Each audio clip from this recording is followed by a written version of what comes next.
ধুবুৰীত সদৌ অসম গৰিয়ামৰীয়া দেশী জাতীয় পৰিষদৰ সমূহীয়া ইফতাৰ পাৰ্টিৰ আয়োজন। ধুবুৰী চহৰস্থিত IG ৰোডত সদৌ অসম গৰিয়ামৰীয়া দেশী জাতীয় পৰিষদ কেন্দ্ৰীয় সমিতিৰ নিৰ্দেশত আৰু কেন্দ্ৰীয় সমিতিৰ কাৰ্যকৰী সভাপতি মুজাম্মেল হকৰ নেতৃত্বৰ লগতে ধুবুৰী সদৰ আঞ্চলিক সমিতিৰ সৌজন্যত সমূহীয়া ইফতাৰ পাৰ্টিৰ আয়োজন কৰা হয়। উক্ত সমূহীয়া ইফতাৰ পাৰ্টিত জাতি ধৰ্ম বৰ্ণ নিৰ্বিশেষে সকলো জনগোষ্ঠীৰ লোকে অংশগ্ৰহণ কৰে। সকলো ধৰ্মৰ মাজত ঐক্য আৰু মিলাপ্ৰীতি বজাই ৰাখিবলৈ এই সমূহীয়া ইফতাৰ পাৰ্টিৰ আয়োজন কৰা হৈছে বুলি জানিবলৈ দিয়ে।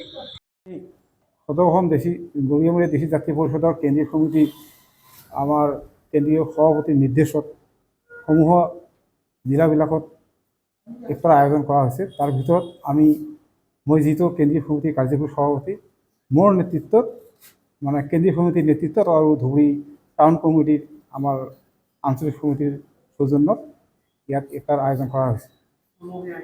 সমূহীয়া ইফতাৰ আয়োজন কৰা হৈছে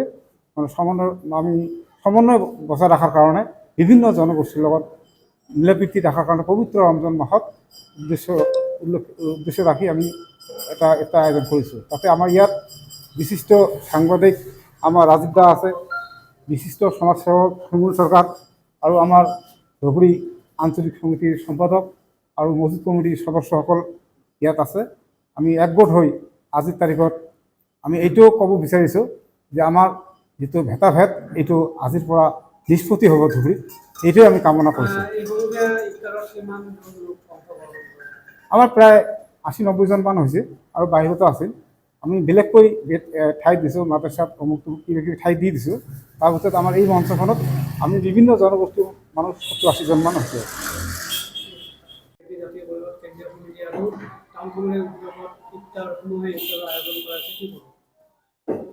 সদৌ অসম গৰিয়ামৰীয়া দেশী জাতি পৰিষদৰ কেন্দ্ৰীয় নেতৃত্বত আজি ইফতাৰ আমাৰ ইয়াতে IG ৰোডত ইফতাৰ আজি ইছ্যু কৰিছে। তেখেতক সকলক সভাপতি ধৰি সম্পাদক ধৰি সদস্যসকলক ধৰি সবক আমি আন্তৰিক ধন্যবাদ জ্ঞাপন কৰিছোঁ।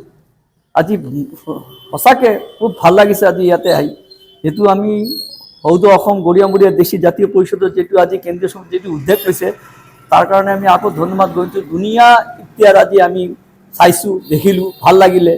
আৰু আমি এইটো গোটেই অসমত আমি এইটো আমি অৱগত কৰিছোঁ যাতে আমাৰ ধুবুৰী যিটো হিন্দু মুছলিম যিটো আমাৰ মিলাপ্ৰীত আছে, ধুনীয়া আজি জাতি ধৰ্ম নিৰ্বিশেষে আজি যিটো আমি একেলগতে আমি ভাতৃভোজ যিটো হিন্দু মুছলিম যিটো আমাৰ ভাতৃভোজ আছে, এইটো একেলগতে আজি আমি ইফতাৰ কৰিলোঁ।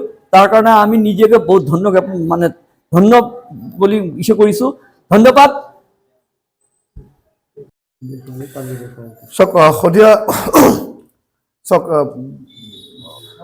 সদৌ অসম গৰিয়ামৰীয়া দেশী জাতীয় পৰিষদৰ উদ্যোগত আজি ধুবুৰী চহৰত সুন্দৰকৈ পবিত্ৰ ৰমজান মাহ উপলক্ষে যি ইফতাৰৰ আয়োজন কৰা হৈছিলে, তাতে মোক আমন্ত্ৰণ জনোৱা হৈছিলে। তাৰ কাৰণে মই গৰিয়ামৰীয়াৰ সমূহ সদস্যবৃন্দক, বিষয়ববীয়াসকলক বহুত ধন্যবাদ জ্ঞাপন কৰিছোঁ। আৰু এই পবিত্ৰ মাহত অকল ইয়াতে নহয়, বিভিন্ন ঠাইত তেওঁলোকে কাৰ্যসূচী লৈছে আৰু খুব ভাল লাগিছে।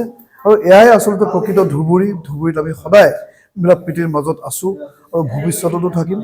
আৰু ধুবুৰীৰ যি ঐক্যতা, ধুবুৰীৰ যি বিভিন্ন ক'ব লাগিব যে জাতি ধৰ্ম ভাষা নিৰ্বিশেষে ইয়াত আমি সকলোৱে বসবাস কৰোঁ।